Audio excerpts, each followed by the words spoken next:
ای برادر من نگاه کن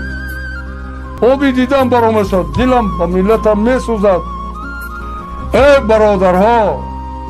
در آن با زبان ما گپ نوشته شده است نه روس نه امریکان است نه انگلیسان نه حبش شاعر ما در آن سخنش نوشته شده است در ترما بزرگوارش روس چرنیشفسکی فردوسی میخواند تمام بزرگان جهان گیوته بزرگان جهان نیچه و غیره ها از ادبیات ما سر تعظیم خم کرده آموختگی‌اند امروز ملت من در روسیه گاستربایت